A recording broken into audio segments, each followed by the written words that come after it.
natanong ng press, di 'di ba? Ang sagot niya civil at 'di ba, pangkapayapaan naman yung sagot niya na if tutulungan ko siya, I'm just one call away, I can do it. Powercast Sports. If you're new here, don't forget to subscribe and hit the notification bell. This content is presented by Arena Plus, Astig sa Sports. Agree ka ba sa akin? Sabi ko kasi kay Jason, yung content niya tungkol sa white dog ba yun? Sabi ko, maling content. Dapat di ka na lang nagsalita. Yan tuloy nangyari. Ikaw, tatanungin ko, Pao.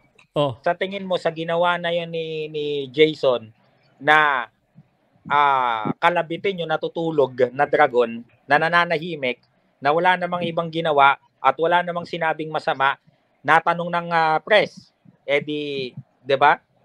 Ang sagot niya civil at 'di ba, pangkapayapaan naman yung sagot niya na if tutulungan ko siya, I'm just one call away, I can do it. Yeah. 'Di ba? Sa tingin mo sa ginawa na yan ni Jason, anong anong magiging resulta nito sa karera ng kapatid niya? Magkasama lang kami kanina ni Sir Sean. Nakita ko yung picture. Yun ang alam mo ba, bro, na nagsisimula pa lang si Sir Sean? Nagsisimula pa lang si Sir Sean. Para sa'yo, pinakamagaling na kapatid sa buong mundo.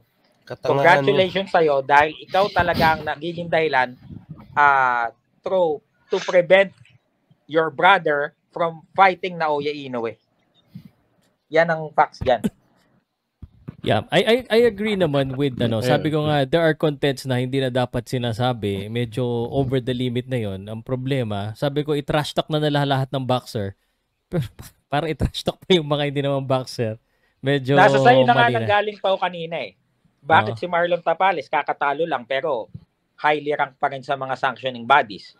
'Di ba? Nasa sa'yo na nga, nandiyan na yung kasagutan, 'di ba? Hindi na natin kailangan. Dati hindi kayo naniniwala sa mga kung anong inaano namin dito, pinag-aaksayan ng laway. Ngayon nakikita nyo na kung ano talagang importansya ng pagkakaroon ng ma-impluwensyang handler.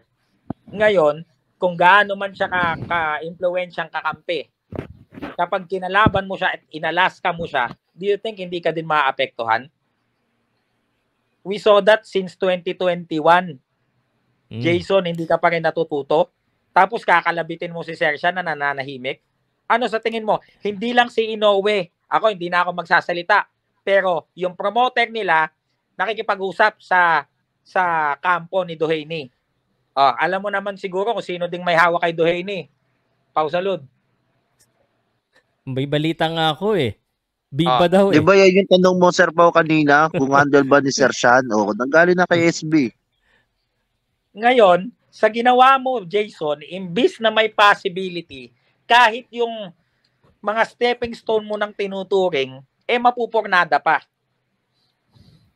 Kung i-congrats nyo, boxing fans, i-congrats nyo si Jason. Palakpakan nyo si Jason.